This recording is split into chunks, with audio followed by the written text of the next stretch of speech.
Episode 111, episode 111 of Dragon Ball Super has landed.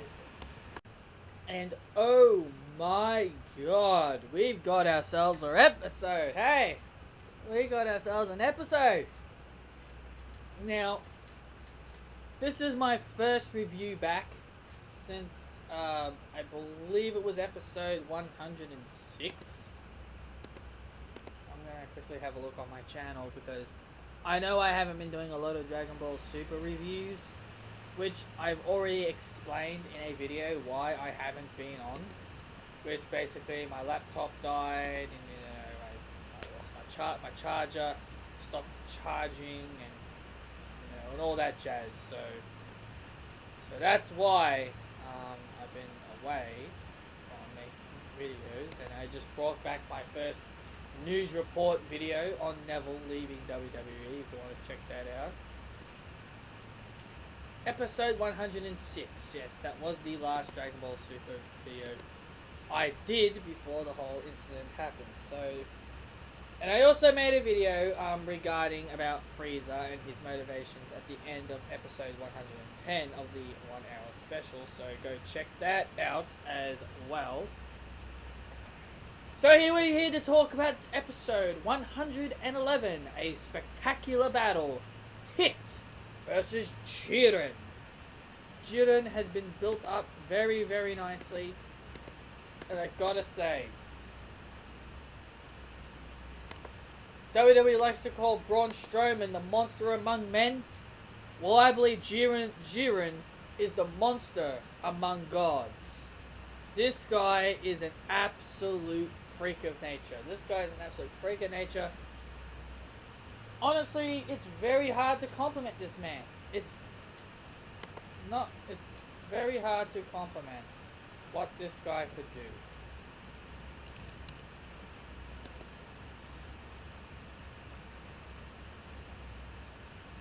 So, anyway, let's talk about it. So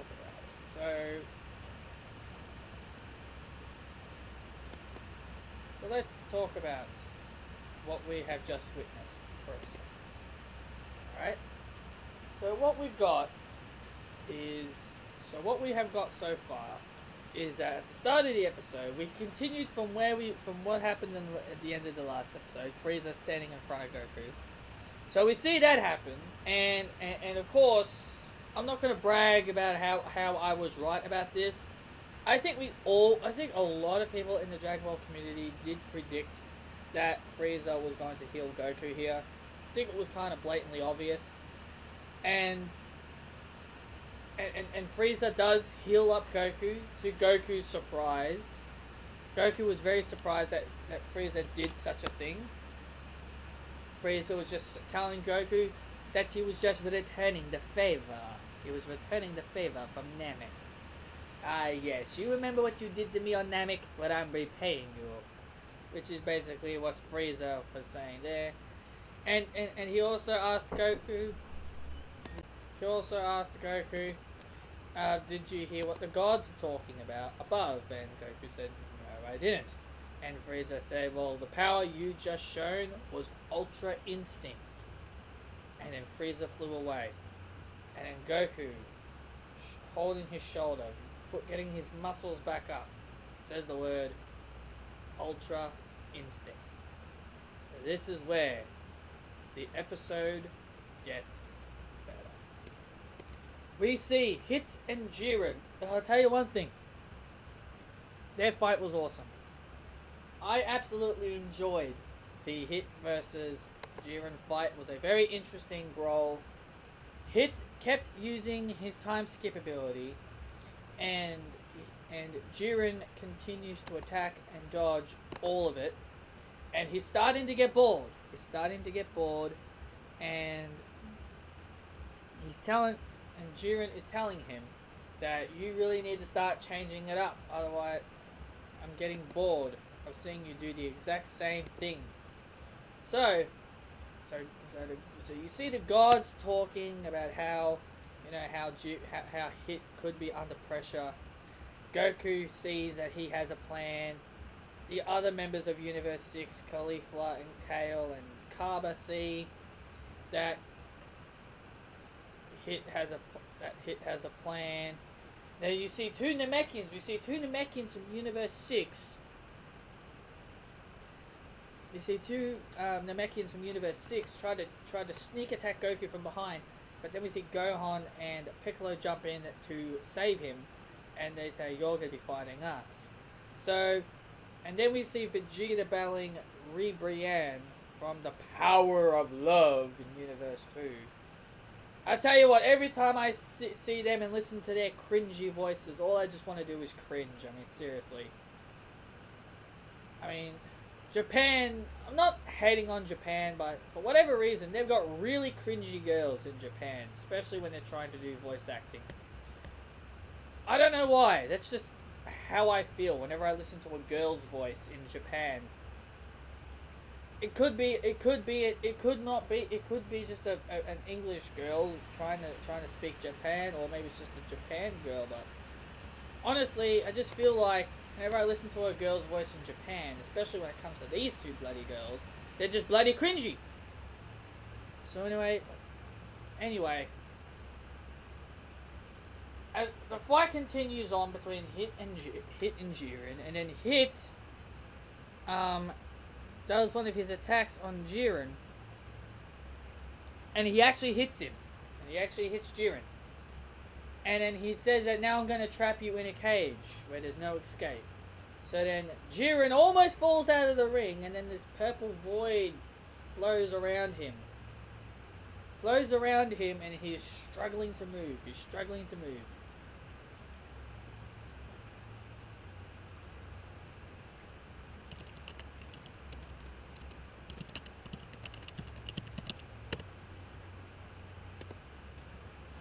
So as the fight goes on, then Hit decides to tells the other Universe 6 fighters to get out and let me handle this himself.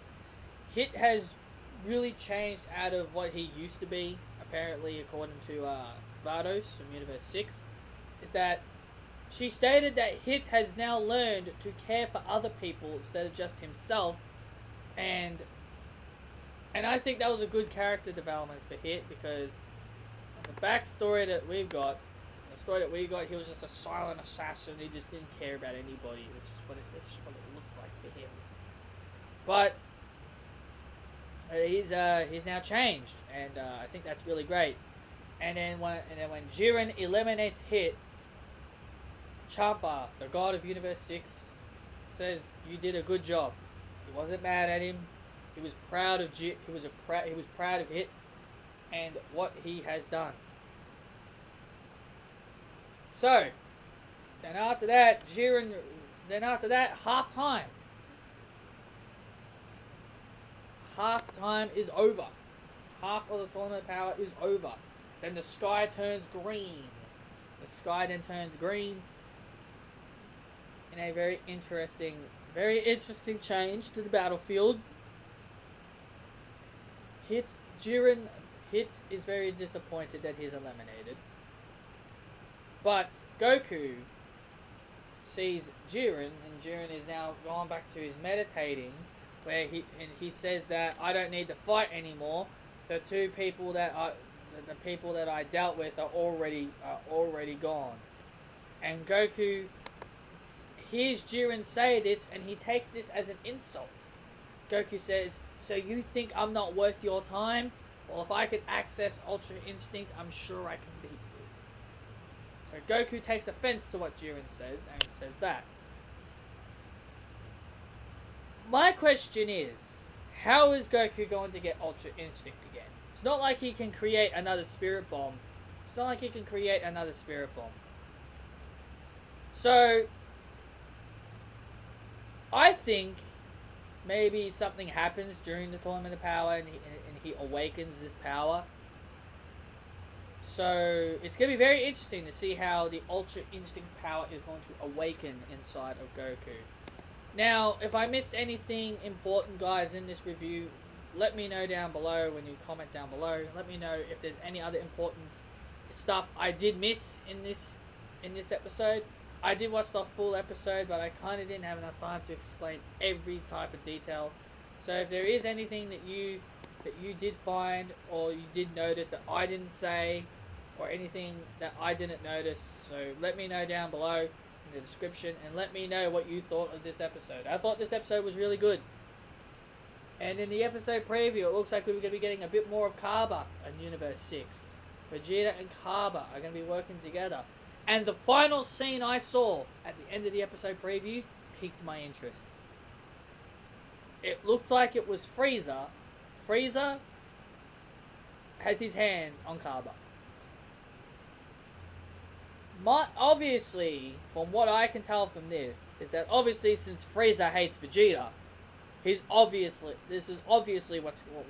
obviously from what we're seeing, is that Frieza is going to have his hands on Kaba. He's going to attack Kaba because Kaba is like friends with Vegeta. So Frieza is going to be attacking the other Saiyan from Universe 6 that actually respects Vegeta. So that's obviously that is far too obvious to understand.